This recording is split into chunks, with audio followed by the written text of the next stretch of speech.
Hey, welcome to a brand new edition of The Rundown with Ramon. I hope your day today is absolutely blessed and absolutely fantastic. My name is Ramon Ray, publisher of zoneofgenius.com and your host here on The Rundown with Ramon. Whether you're watching today's episode and you're feeling absolutely wonderful, then I'm glad I can join you in yet another wonderful day. If you're watching today's episode and you're not feeling so good, then maybe let me know about that, and maybe being here on The Rundown with Ramon for just a few minutes can help to enlighten and uplift your day. Either way, I'm glad you made the decision. I'm glad you've taken the time to join us here on The Rundown with Ramon. All we do is one thing alone. Get the top things you need to know to live your best life or start to grow your business. As you may know, I'm Ramon Ray, a serial entrepreneur, started a few companies, sold a few companies, author of several books, and I'm glad you're here today. We got an amazing show for you today. Let me unpack what that show is going to be like for you today. We're going to talk about pricing. That's something I cover quite a bit because I believe it's so essential to business success. Starbucks is raising or not having a little pricing, and we're going to talk about that in a bit. Input from Seth Godin about the ledge. It's really going to be good. Talking about walking, how you can walk better, navigating the cost of launching a startup. There's this thing called gate lice, which refers to people jumping in line on airport lines. I'm going to touch on that for you. Adobe is telling creators, is telling artists, hey, AI is in our products. Deal with it. That's the way it is. You may have seen the headlines that Ernst & Young recently fired employees who were cheating and how they were learning. So we got that and more for you today on The Rundown with Ramon, and I'm glad you're here. Sit back, relax, and enjoy yet another episode of The Rundown with Ramon.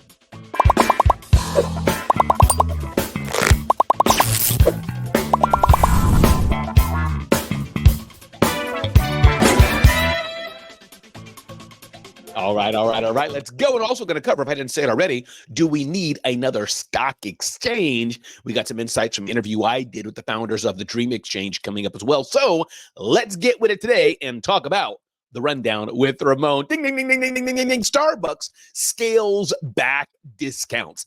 I'm not going to even get necessarily into the thrust of Starbucks pricing because that's less of the issue of the day that I want to bring out. But the main thing I do want to bring out is talk about this aspect of pricing. I get it. During the holiday seasons and other times, buy one, get two free and things like this. We lower discounts and bring a coupon and things like this. But as we're looking to build sustainable businesses, I wonder, is pricing, low pricing, and is discounting, is that always good for us? I don't know. And my encouragement to you today, be careful with your pricing. Sometimes you might think, oh, I'm pricing this at $100. I'm pricing this at $50. And you think lowering prices is the way to go. You think lowering prices is the way to get the next customer. My guidance to you today is that's not necessarily the case. That may not be the way to do so. Yes, lowering prices may get that customer to buy, especially if they're conditioned on pricing. But as a small business owner, you're not going to go up against Amazon or Walmart or Costco or a big box retailer. Then they're so price driven. You need to have your pricing at a premium. You need to make a profit. You need to pay yourself. You need to provide for your team. You need to provide for your family. Don't you want to build wealth for your community? So be careful of lowering your prices. Just because Starbucks did doesn't mean you need to do it. Ding, ding, ding, ding, ding, ding, ding. Always love some advice from Seth Godin. Seth Godin's latest book is out called Strategy. You definitely should check that out. I bought my copy. But here's what Seth Godin says from a recent blog post. Drowning is devastating, a tragic and painful way to go, says Seth Godin. So much so that feeling like we're drowning is a trigger, an overwhelming emotion that causes us to grasp, struggle, and leave our best self behind. It's easy to experience this even when we're out of the water. When the stakes are high and time is short, we can activate drowning mode, losing our focus, resilience, and generosity. The ledge can be a useful way to talk ourselves out of the spiral. If you're in 8 feet of water, it's easy to feel afraid. But once you realize that you're only a few inches away from a ledge, one you can return to whenever you like, it's possible to reset, to find your bearings. It's not that hard to imagine a ledge. Sure, the parts didn't arrive on time, but our deadline isn't for a few days, back to the ledge. Let's regroup and come up with a new plan. Yes, the project didn't work, but our budget has enough slack in it. We can try again with a new project tomorrow. The ledge is a combination of time and money. It's the buffer between here and disaster. The ledge is a foundation, a place we can find our footing as we think about the next steps. And the ledge offers perspective because we can realize that even if this moment feels momentous, it might not be. Resilient project management, says Seth Godin, and risk taking requires investing in a ledge. When we put everything on the line and cut the timing to the absolute minimum, the stakes get higher and we expose ourselves to failure. Part of the art of innovation is choosing projects we can afford to dance with. And the daily emotional work is reminding ourselves that the ledge is right there so we can refocus and go back to being our best. I hope you got that gem. The ledge is a powerful concept that we can learn in business. Phyllis George. The ledge is game changer. Sometimes we rush and go about wondering, can we do it? Can we do it? But we have that feeling because we don't have a ledge. We don't have a backup. We're overwhelmed. We put too much pressure on ourselves. But Seth Godin says all of us deserve and should have a ledge. Again, glad you joined me today. This is the Rundown with Ramon. Glad you're here. Ding, ding, ding, ding, ding, ding, ding. Question to you. Do we need another stock exchange? I had an amazing interview with Joseph Cecala of the Dream Exchange, where he talked about they're about to launch a brand new stock exchange. We know of New York Stock Exchange. We know of NASDAQ. But have you heard of the Dream Exchange, a brand new stock exchange that's going to launch? And the bottom line, he said, for mid-market companies, not talking about smaller businesses, but those at 5 million, 50 million, 75 million, maybe 100 million, and they want to raise capital for them to grow and hire more people, invest in new products, make more wealth, build up their communities even bigger, maybe not to be the next Boeings or Starbucks or these trillion-dollar companies, Amazon, but to raise money so they can go bigger, hire more people, invest more in the world. They need to raise funds from the public markets. There's a brand new stock exchange coming up called the Dream Exchange, and I want you to check out this interview I did with Joseph Cecala about it. Check this out. Cecala, I'm the founder and CEO of the Dream Exchange. I've been at this now in my 18th year of, Congratulations. Create a new stock exchange in America has been a long journey. But the Dream Exchange will be the 8th stock exchange in the United States. We're in the process of our, it's called a Form 1 application to get our national stock exchange license. Once granted, we'll be a direct competitor of the New York Stock Exchange and the NASDAQ and the Members Exchange, and long-term and investors, there's 7 others, and we intend to be in that marketplace. But mostly what the Dream Exchange, why did we do this? Is to work on capital formation, which the public markets have gotten away from a little bit. There are not very many IPOs at all anymore, and especially to work on public capital formation for small companies. So we want to do a lot of IPOs for small companies that have great ideas. It really is about the dreamers. And I wanted to pause on this. We often think of IPOs, initial public offerings, where a company is going and saying, we're giving a percentage of our shares to the public to buy and invest in us. They give us money and they get a piece of our company. We think of IPOs like the trillion-dollar brands that we all know, Tesla or Google or other companies like that. But there are so many companies out there that are much smaller, much below the radar, niche companies that need more money to grow, need more money to expand, to hire more people. And one way they do that is for IPO. So it's interesting that there's another stock market getting ready to be launched. Keep listening. Not to steal the thunder of what we're doing, but sure, our country has become great because of our ingenuity. We out-create other nations. And what we want to make sure that we do is the dreamers, the people that are the innovators, the future, the people who think through and solve problems. We need to make sure we get them capital. We need to make sure that, especially in the public markets, that people are able to have the opportunity to get capital, and the investor side are able to make investments in small companies that become big companies and build wealth and have generational wealth creation. Why do we need I want you to understand this. I want to unpack this in a second.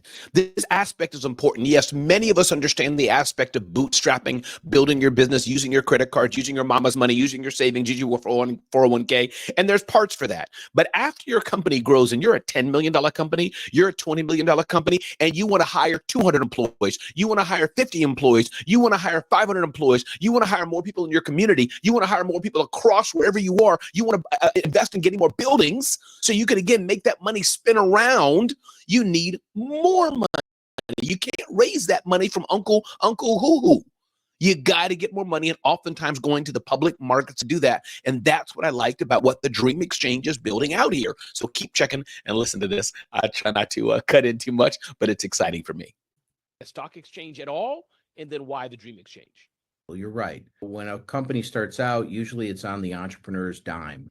I've met many, many people who've put their payroll on their credit cards. And then you work through to friends and family and to angel investors and seed investors and crowdfunding. You can raise $5 million with crowdfunding.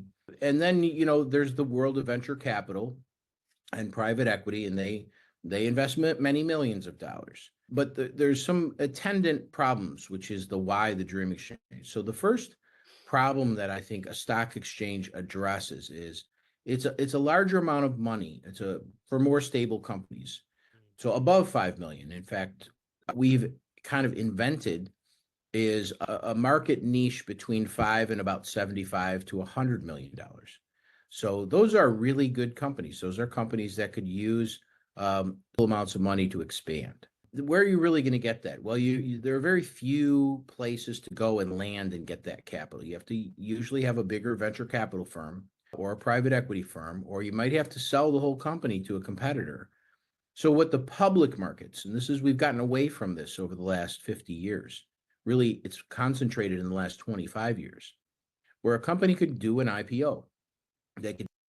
So I want to unpack this. You have venture capital, which is great, but that only goes up to a certain amount. So I want you to unpack and understand this. And this is education. We're doing the rundown with Ramon. This is the power of an IPO. It's not just for the rich. It's not just for the wealthy. We have that in our heads sometimes, but IPOs are a great way to build community, to invest in community, to have a company build more capacity by going to the public markets and raising funds so they can even do more, and that money can keep circling around and build wealth for more people. This is what it's about.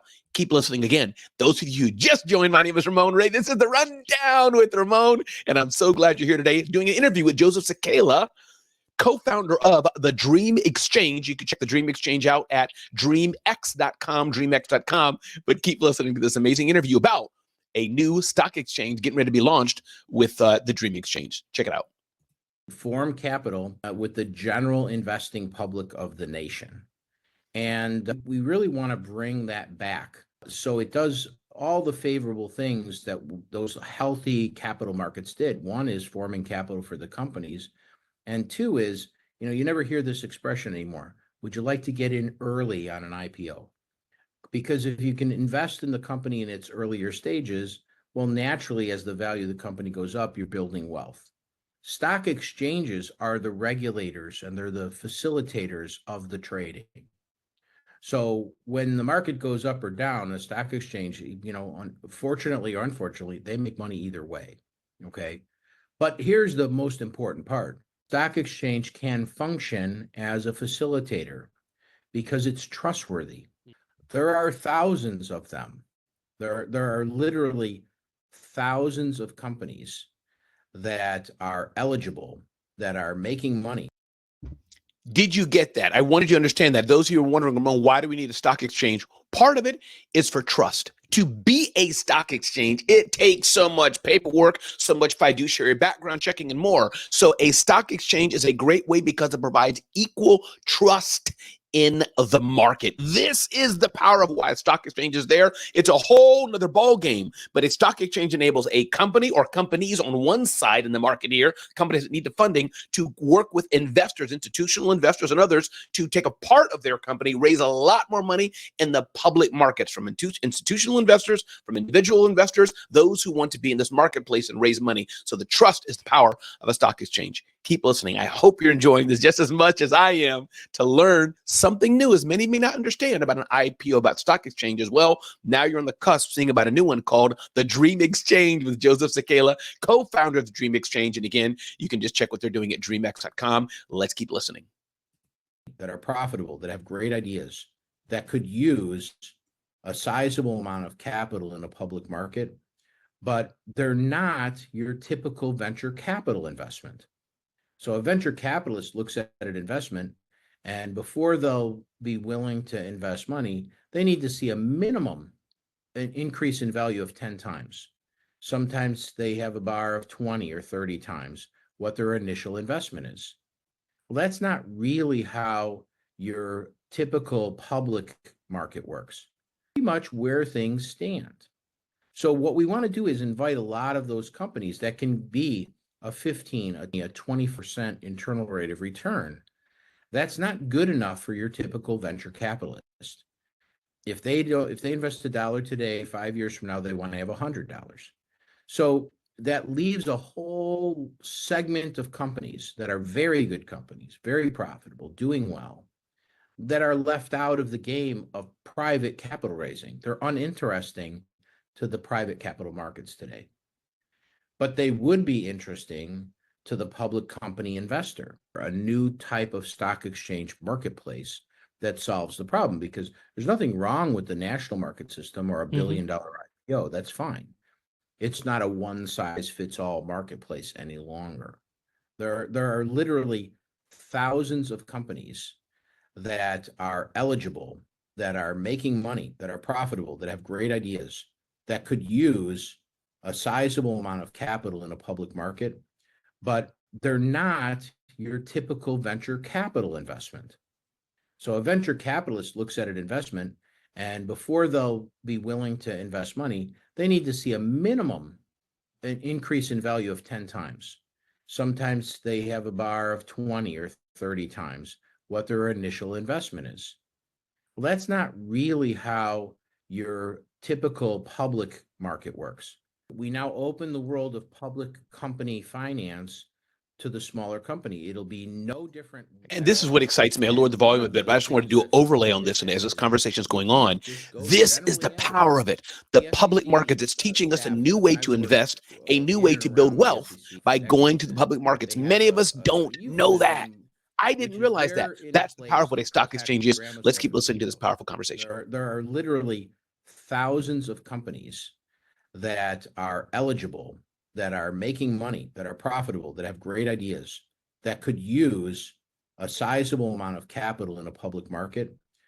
And that's the only way it's done. If you're looking for a sizable amount of capital, you're looking to raise funds for your company, one of the only ways to do that is by going public. I'm not saying this is a vehicle for everybody, but I am saying for that startup entrepreneur that's looking to raise more funds, looking to raise more money, one of the ways to do that is by going IPO. And yes, NYSE is good, NASDAQ is good, and the other stock markets there are, but there's these mid-market companies that are looking to get to the next level. And I'm so proud of what Joseph Cecala is doing with the Dream Exchange. dreamx.com is doing. I'm going to move this forward a bit. I want you to hear his comments here. I think I can get to the right part about building wealth in America and globally for that matter. Let's keep checking this out. Has been, I don't even want to call it a challenge, because it goes without saying that that's the entire purpose of who we are. You don't have to search far in our website to figure out what we're trying to accomplish. It's not a hidden purpose. Public companies create jobs, create opportunity on top of opportunity. The employees, the staff, they all have really sustainable long-term career path occupations in all kinds of things, human resources and marketing and treasury and quality control. You have career path jobs. But even more importantly, when you look at the landscape of the large public companies in our country, most cities brag about we have 3 Fortune 500, we have Fortune 100 companies in our city. Why? Because those are good jobs, but more importantly, all of the prosperity around a public company creates an ecosystem. So it's a ripple effect. If we can restore a lot of these companies and get capital into them and they do well, there should be a more prosperous, broadening effect on the overall society of our entire country. That's really This is why I wanted to bring Joseph to you to help him unpack and help us understand the power of having a stock exchange, the power of enabling mid-market companies to grow. I hope you've enjoyed this interview. Again, my name is Ramon Ray. You've been listening to The Rundown with Ramon. Let's keep going on, and I want to bring up a few more topics for you today. Dr. Jeannie Snyder's here. Phyllis, glad you're here with us today. Let's keep moving on in The Rundown with Ramon. But remember, there's a new stock exchange coming up, the Dream Exchange. You can get to know Joseph Cecala and his co-founder, who was actually a civil rights icon. Joseph's co-founder was at dreamex.com. Let's keep moving forward on The Rundown with Ramon. Ding, ding, ding, ding, ding, ding, ding, ding, ding. This is cool. Watch this. A better way to walk for exercise. Those of you who are walkers like I am, Wall Street Journal said, there's a better way to walk for exercise. Yes, we all need to move more. Yes, walking at a brisk pace for at least 150 minutes a week can help you sleep better, improve your memory, reduce the risk of serious conditions like heart disease and more, and help. What's less clear? The right way to pack in those 150 minutes. So the first steps. Doctors recommended paying attention to all body parts needed for walking, even ones you might not think of. So it's not just good enough just to walk. It depends on how you walk. Start with your feet together and more. And again, you can get this insight from the Wall Street Journal. So it's how you're walking that's important. Number two, the footwear you have. Did you know that the right footwear is absolutely important and essential? The fact that walking is low impact and requires no pricey special equipment makes it an ideal weight-bearing workout. So make sure you pay attention to the footwear that you have. The point here, walking is great for us, but you want to pay attention to how you walk and what's on your feet, and you don't just want to just walk. Let's move on here. Ding, ding, ding, ding, ding, ding, ding. Navigating the cost of launching a startup. The cost of launching a startup, writes our friends at Mercury, can vary. Now, I'm not talking about a startup where it's just you building, a little lemonade stand here, but as you're launching your first startup, you need to explore what that is. And there's understanding different type of cost associated with your startup. There's one-time costs versus ongoing costs. Maybe you bought a $50,000 machine, $10,000 machine, you bought a stapler. That's a one-time cost. But ongoing cost, if you're running an e-commerce company, you have your fees to your providers, your credit card fees, and all those kind of things, which of course will go up and down depending on what's being run through the system. But the point is, one-time cost versus ongoing cost, understand the difference.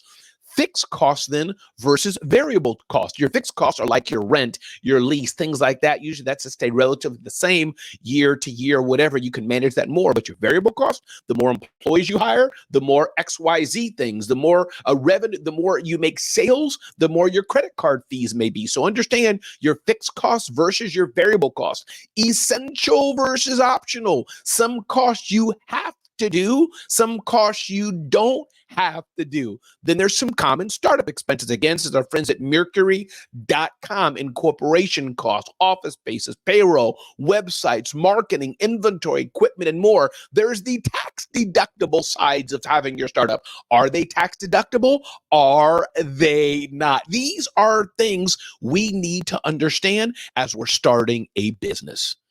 If you're not focused on what are the costs and what are not the costs, Dr. Jeannie, if you're not focused on what's the fixed cost, what's the variable cost, Phyllis, it's not going to be so great for your business. So we covered the aspect of startup costs. Moving forward here on The Rundown with Ramon. Ding, ding, ding, ding, ding, ding, ding. Have you ever been on a flight and people are like, oh, they called group one, and then all these people rushed up and you realize you're looking at their looking at their boarding passes or their phones or something, if you can see that far. And you realize they're not in group one, they're in group three, they're in group four, where airlines call these, what is the headline here? Gate lights. That's a term I wasn't familiar with, but airlines are going to be enforcing this. You people, you're in group three, and they call group two. You need to sit down and wait. They're going to be calling you out and telling you to sit more to make the line more efficient, which I do think is a good thing. Adobe says creators must embrace AI. I don't know how you feel about that, but I'm curious. How do you feel about companies putting AI in their software and forcing you to use it even if you don't want to? I think it's something the early people are going to complain about, but at the end of the day, AI is here. AI is not going anywhere. We all are going to have to get used to it. Ding, ding, ding, ding, ding, ding, ding. Guess what? Ernst & Young fired employees who were caught not quite cheating, but Ernst & Young said, hey, for a part of your personal and professional development, we want you to take some training courses. As you take the training courses, you're going to get points and things towards your career. Some of the employees would put these like training courses in tabs and just run them by themselves to quickly get up points to advance their career, which means they weren't learning. Ernst & Young, EY, I think the name is now, said, you're fired. What would you do? I think they kind of made the right decision. Character and attitude's important. You got an employee that's cheating, even if it's a small little cheat, it's still cheating, people, right? So I want us all to consider that. Listen, this is the Rundown with Ramon. My name is Ramon Ray. I'm so glad you've been here today, and I hope you've enjoyed this episode where we do one thing and one thing alone. Let's help you live your best life or start or grow your business. Check us out again on the next edition of the Rundown with Ramon, where we want to make sure that your life is fully fulfilled. Go and call somebody, text somebody, DM somebody today, and let them know that you care about them. Let them know that they matter, because we need the world full of people that will make an impact in the lives of other people. Again, until next time, I'll see you on the next edition of the Rundown with Ramon. Have a beautiful, beautiful day. Thanks for being here.